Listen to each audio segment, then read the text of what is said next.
시간 하신 열왕기상 또 보겠습니다.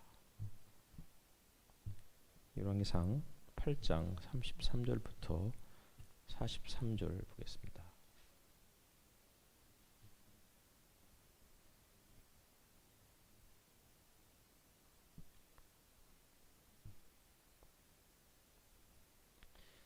열왕기상 8장 33절부터 43절까지 교독하겠습니다. 제가 먼저 읽겠습니다. 주님의 백성 이스라엘이 주님께 죄를 지어 적에게 패배하였다가도 그들이 뉘우치고 주님께로 돌아와서 주님의 이름을 인정하고 이 성전에서 주님께 빌며 간구하거든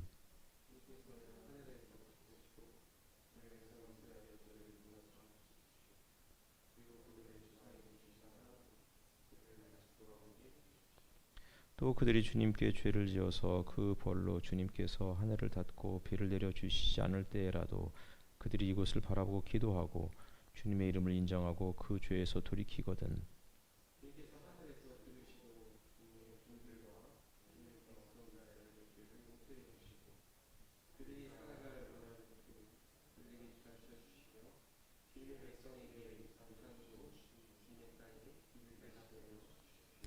이 땅에서 기근이 들거나 역병이 돌거나 곡식이 시들거나 깐부기가 나거나 메뚜기 떼나 누리떼가 곡식을 갉아먹거나 적들이 이 땅으로 쳐들어와서 성읍들 가운데 어느 하나를 에워싸거나 온갖 재앙이 내리거나 온갖 전염병이 번질 때에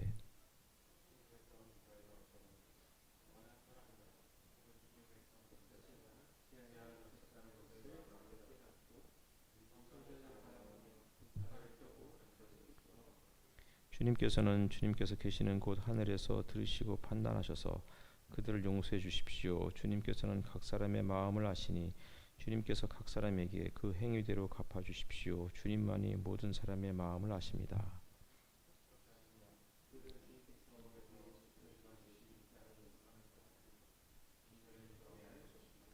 그리고 또 주님의 백성 이스라엘에 속하지 아니한 이방인이라도 주님의 크신 이름을 듣고 먼 곳에서 이리로 오면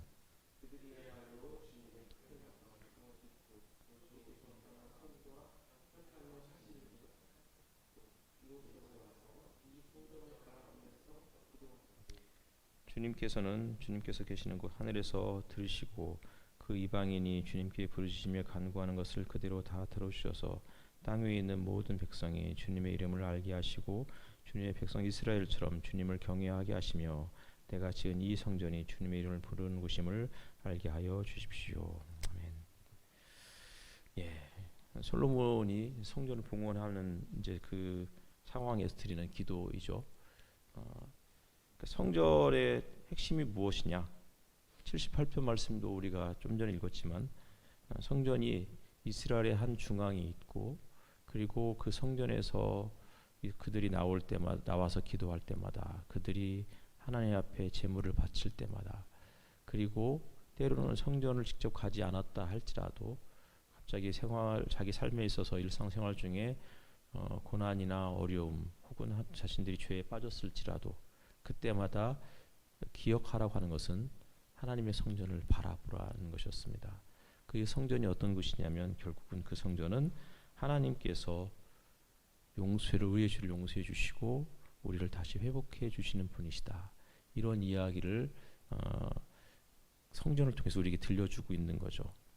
그래서 산상수훈의 한복판에 주기도문이 있고 그 주기도문의 한복판이 우리 죄를 용서해 달라는 그런 내용이라고 말씀을 드렸었어요. 그러니까 의도적인 거예요. 산상수훈의 한복판이 용서. 근데 마태복음을 한가운데를 접어도 또 용서예요. 그러니까 그들의 그 세계에 이스라엘 유대인들의 세계에 한 가운데는 성전이 있고 그 성전의 핵심은 제물을 바치는 곳이 아니고 우리 죄를 용서해 달라는 거였어요. 그리고 그곳에서 우리가 다시 회복되고 그래서 이스라엘의 역사는 속죄일로부터 시작이 되죠. 그래서 그 속죄일 때 제사장이 2마리의 염소를 광야로 내보내면서 그 염소에게 백성의 죄를 전가시키고 그리고 그 염소를 광야로 내보내고 그 염소가 광야에서 나가는 그 모습들이 마치 우리의 모든 질고를 짊어지시는 메시아의 모습을 연상케 하는 내용이었어요. 그게 성전의 모습이고, 그 성전은 그래서 결국은 기도하는 집이에요. 그러니까 무엇을 위해서 기도하겠어요? 그것은 바로 우리의 죄를 용서해달라고 하는 그런 기도였어요.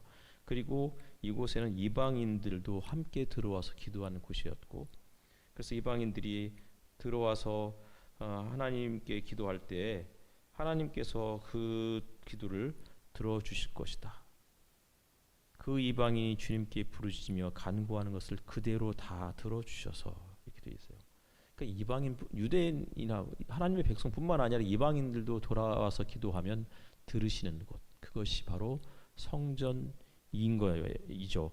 그러니까 성전이 그런 어떤 중요한 기능인데, 어느 순간에 성전이 다른 사람들의 죄를 품고 용서하고 모든 사람들을 환대하는 그런 공간이었어야 되는데, 어느 순간에 누군가를 배척하고 누군가의 죄를 지적하고 그래서 몰아내는 그러한 공간으로 변질되고 말게 되죠.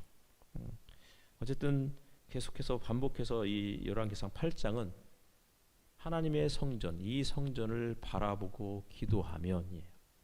그러면 하나님께서 우리 죄를 용서하시고 망가진 황폐한 이 땅을 회복하시고 하늘을 여셔서 비를 내려주시고, 그리고 들판에 먹을 것들, 곡식들을 열매 맺게 해주실 것이다. 그러나 이 백성이 또 반역한다. 그러나 반역했지만 다시 또 기도하면 또 용서해 주십시오. 반역하면 용서해 주십시오. 이게 후렴구처럼 계속 반복해서 나오는 게 8장이에요. 한번 쭉 나중에 시간 내서 읽어보시면 뭐 그 앞에도 이게 얼마나 많이 반복되는지 저도 뭐 세보진 않았지만 계속 그 내용이에요. 이곳을 바라보면서 기도할 때 이 종의 기도를 들어주십시오. 뭐 기도할 때 들으시는 대로 용서해 주십시오. 뭐 들으시는 대로 용서해 주십시오. 간구하건 들어주시고 죄를 용서해 주시고 또 이렇게 죄를 지었지만 또 용서해 주시고, 이게 몇 번 나오는지 한번 세보시면 성전이라는 게 무슨 기능을 하는 곳이구나 라는 것들을 알게 돼요. 그래서 요한복음이든 복음서에 예수님이 심지어 성전에서 가늠한 여인이 끌려왔을 때 그 여인도 용서해 주시고, 성전에서 쫓겨나는 날 때부터 소경된 사람을 또 예수님이 다시 고쳐주셔서 그를 또 성전 안으로 들여보내시고, 계속 그런 일들이 반복되잖아요.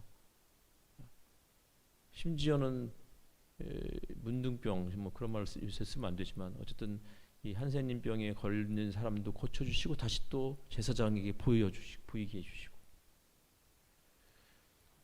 근데 우리는 자꾸 잊어버리죠. 우리는 깨끗한 사람, 저 사람은 더러운 사람. 하지만 우리가 다시 또 그것을 기억하고 주님 앞에 기도하면 용서해 주십시오, 용서해 주십시오. 그런 어떤 하나님을 우리가 또 정말 잊지 말았으면 좋겠고, 성전이라는 곳이 지금은 없지만 성전은 다 무너졌잖아요. 하지만 마태복음에서 뭐라고 했어요? 두세 사람이 내 이름으로 모이는 곳, 그게 성전이었잖아요. 그러니까 건물의 그 형태로서의 교회는 성전은 없지만 그러나 예수의 이름으로 모이는 곳, 열왕기상도 하나님의 이름으로 드려지는 그 모든 제사, 하나님의 이름이 머무는 곳, 하나님의 영광이 머무는 곳.